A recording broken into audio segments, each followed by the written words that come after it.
9 10 গুনছি তোলা কি হইছে? এবার 10-এর তে উল্টা গই নাই। 10 9 8 7 6 5 4 3 2 1। একের আগে কি? একের আগে শূন্য। শূন্যের আগে কি? শূন্যের আগে তো কিছুই নাই। শূন্যের আগে কি তুই ওইটাই জানোস না? আমাদের আল্লাহ পাকের আগে কি আছে তুই ওইটা জানতে আইছস? দেখ, শূন্যের আগে যেমন কিছু নাই, ঠিক তেমনি আমাদের আল্লাহ পাকের আগেও কেউ নাই। তিনি এক এবং অদ্বিতীয়। আল্লাহ পাক সব কিছু সৃষ্টি করছে, কিন্তু আল্লাহ পাকরে কেউ সৃষ্টি করে নাই। আমার 2 নাম্বার প্রশ্ন, এখন আল্লাহ পাক কি করতেছে? তুই নিচে ব। নিচে বইতাম,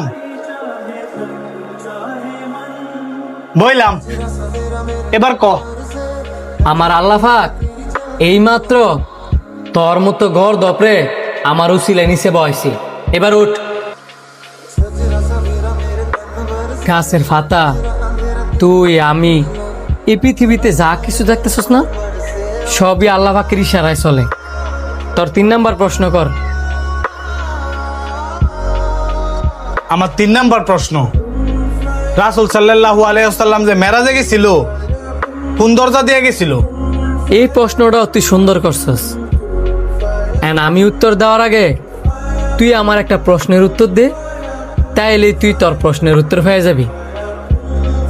একটা মুরগির ডিম থেকে, ওই ডিমের ভিতর থেকে যে বাচ্চা বার হয়, কোন দরজা দিয়ে বার হয়? ডিমের আবার দরজা আছে নাকি? এটা তো আমার জানা নাই। ডিমের কোন দরজা দিয়ে বাচ্চা বার হয় ওইটাই তোর জানা নাই। আর আমাদের রাসূল সাল্লাল্লাহু আলাইহি সাল্লাম কোন দরজা দিয়ে মেরাজে গেছে ওইটা জানা তোর এত আগ্রহ? দেখ, আমাদের আল্লাহ পাক কইছে আমি কিভাবে সৃষ্টি হয়েছি, আমাকে কে সৃষ্টি করছে, ওইটা জানার চেষ্টা না কইরা আমি পৃথিবীতে কি কি সৃষ্টি করছি, কিভাবে সৃষ্টি করছি, ওইটা তোমরা জানার চেষ্টা করো।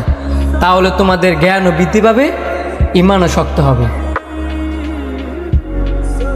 আশা করি তুই বুঝতে পারছস। নামাজের সময় হয়ে গেছে গা, তুই কি নামাজে যাবি?